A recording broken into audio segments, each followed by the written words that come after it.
பழனி கோவில் நில மோசடி வழக்கில் தேடப்படும் மூவரும் 10 நாட்களுக்கு மேலாக தலைமறைவாக உள்ளதாக போலீஸ் தரப்பில் தெரிவிக்கப்பட்டுள்ளது. கூடுதல் தகவல்களை வழங்குகிறார் எமது செய்தியாளர் சரவணன். சரவணன், வணக்கம். மேலும் விவரங்கள். பழனி கோயிலினுடைய அடிவாரத்துல தண்டபாணி சுவாமிகள் மடத்திற்கு சொந்தமான 100 கோடி ரூபாய் மதிப்புடைய நிலம் வெறும் 2 கோடி ரூபாய்க்கு முறைகேடாக பத்திரப்பதிவு செய்து கொடுக்கப்பட்ட தொடர்பாக ஒரு வழக்கு பதிவு செய்யப்பட்டிருக்கிறது. சிபிசிஐடியில இந்த வழக்கு பதிவு செய்து சிபிசிஐடி எஸ்பி சஜிதா தலைமையில அங்கு முகாமிட்டு தொடர்ந்து விசாரணை நடைபெற்று வருகிறது. திண்டுக்கல் மாவட்ட சிபிசிஐடி மட்டுமல்லாமல் மதுரை, திண்டுக்கல், அருகில் இருக்கக்கூடிய கோவை உள்ளிட்ட ஒரு 5 மாவட்ட சிபிசிஐடி அதிகாரிகள் அங்குதான் முகாமிட்டு இருக்கிறார்கள்.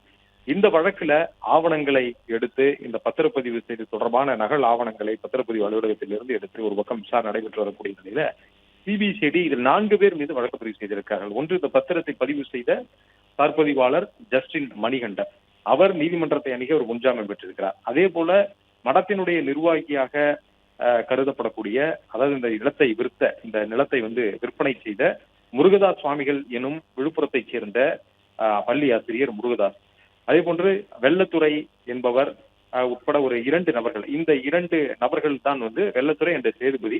இந்த 2 நபர்கள் தான் இந்த இடத்தை 2 கோடி ரூபாய்க்கு வாங்கியவர்கள். எனவே இந்த வழக்குல முக்கியமாக விசாரிக்கப்படக்கூடிய நபர்களாக இந்த 3 பேருமே இருக்கிறார்கள். ஆனால் இதுவரை இந்த 3 நபர்களும் எங்கு இருக்கிறார்கள், அவர்களுடைய பின்னணி என்ன, அவர்களுக்கு பின்னால் இருந்து இந்த இடத்தை இந்த பத்திரப்பதிவு முறைகேடாக நடந்ததற்கு பின்னாடி இருந்து இயக்கியவர்கள் யார் என எந்த விதமான ஒரு புதிரும் இன்னும் அவிழாமல் இருக்கிறது. ஏனென்றால் இந்த 3 பேரும் முக்கியமாக கைது செய்யப்படாமல் இருப்பதன் காரணமாக அந்த விசாரணையினுடைய மர்மம் இன்னும் தெரியாமல் இருக்கிறது. எனவே இந்த 3 பேரை கைது செய்வதற்கான நடவடிக்கையில சிபிசிஐடி தீவிரம் காட்டி வருகிறது. இந்த 3 பேரும் அருகில் இருக்கக்கூடிய மாநிலங்களில் ஏதோ ஒரு நகரங்கள்ல அவர்கள் தலைமறைவாக இருக்கலாம் என்பதனால அவர்களை பிடிக்க தீவிரம் காட்டி வருகின்றனர். எனவே 3 தனிப்படைகளை அமைத்திருக்கிறார்கள்.